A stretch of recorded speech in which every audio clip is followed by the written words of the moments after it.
एक हीरापुर नाम का छोटा सा गांव था जहां एक छोटा सा परिवार रहता था। उस परिवार में ज्यादा नहीं 3 लोग रहते थे। माँ का नाम सीता, बेटा का नाम सुरेश और पिताजी का नाम राम था।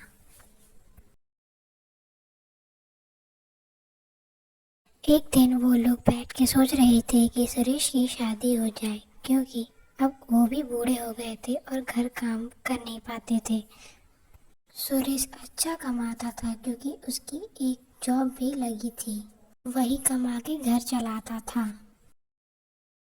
फिर वो लोग उसकी अच्छी सी एक लड़की देख के सुरेश की शादी कर देते थे।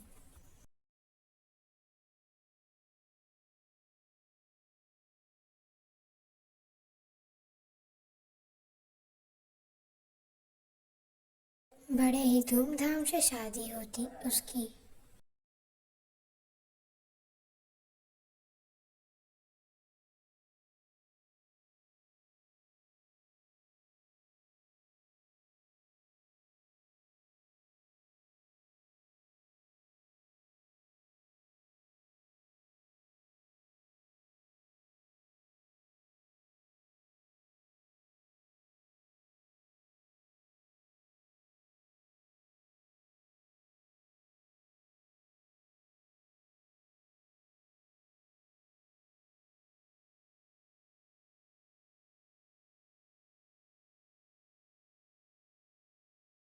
अगले दिन सीता यही बोलती कि वाह, मेरे किस घर में शादी हुई, लगता है ये बहुत अमीर है।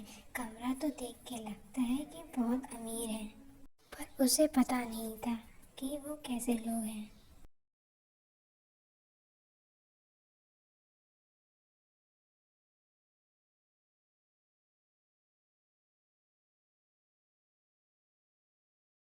इतना ही बोलते, उतने में उसकी सास वहां आ जाती।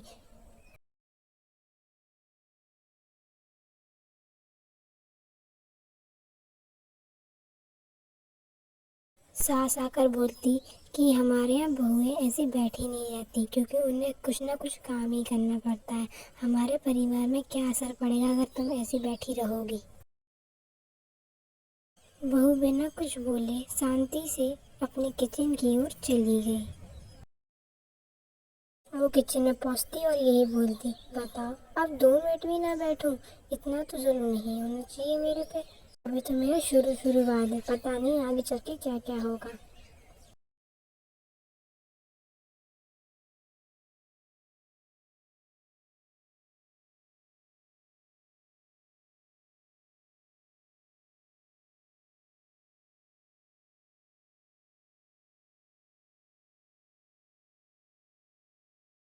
चलो, क्या फायदा, अब खाना ही बना लेती हूँ। कभी कभी हो जाता हो, गुस्सा आ जाती हो। चलो छोड़ो।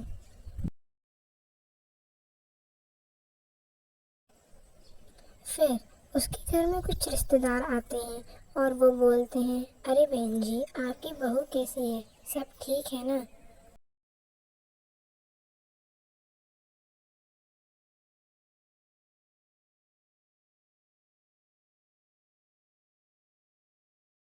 इतने में सास बोल पड़ती, अरे मेरी बहू तो बहुत बेकार है। जब देखो तो बैठी रहती, ना कुछ काम करती ना कुछ, बस बैठना लेटना सोना। मुझे काम करने के लिए उसे बोलना पड़ता है कि ये काम कर लो।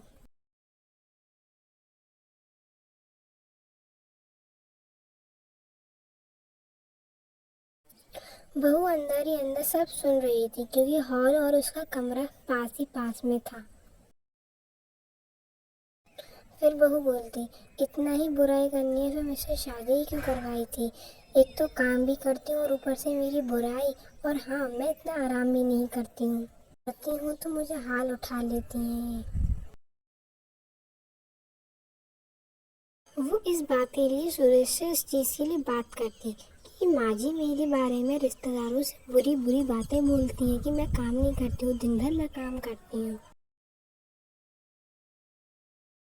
फिर सुरेश बोलता है, वो दूसरों के सामने ऐसा बोल रही है, वैसे तो तुम्हें बहुत प्यार करती हैं वो, तुम ऐसा मत सोचो। जो सुरेश बोल रहा था उस बात से बहू को कोई फर्क नहीं पड़ रहा था, क्योंकि वो सब झूठ था। फिर थोड़ी देर बाद उसकी सास उसके कमरे में आती और उससे बोलती, फिर सो गई तुम, अब उठो कुछ काम भी कर लो, क्या दिन भर सोती ही रहोगी।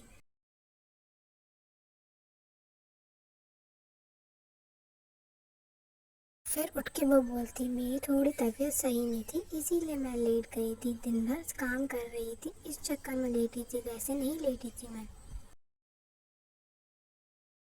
फिर उसके बाद उसकी सास बोलती, हमसे मुंह चलाओगी, इतनी हिम्मत, बताओ हमारे परिवार में क्या असर पड़ेगा।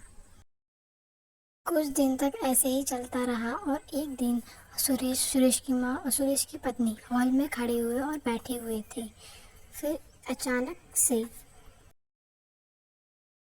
सुरेश की पत्नी चक्कर खा के गिर जाती, क्योंकि उसकी तबीयत बहुत बेकार हो चुकी थी। और उसकी सास ने उसे एकदम भी नहीं देखा, वो जहाँ बैठी थी वो वहीं बैठी रही।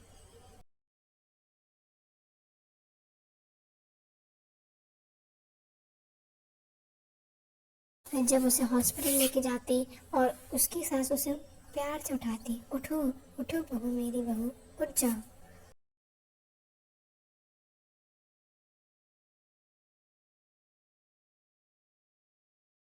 क्योंकि उसकी बहू पेट से थी, इस कारण वो उसका बहुत ख्याल रखने लगी और उससे माफ़ी मांगी कि बहू मुझे माफ़ कर दो, मैंने तुम्हारे साथ बहुत अत्याचार किया है, मुझे माफ़ करो। वीडियो पसंद आए तो लाइक, सब्सक्राइब एंड कमेंट करिए।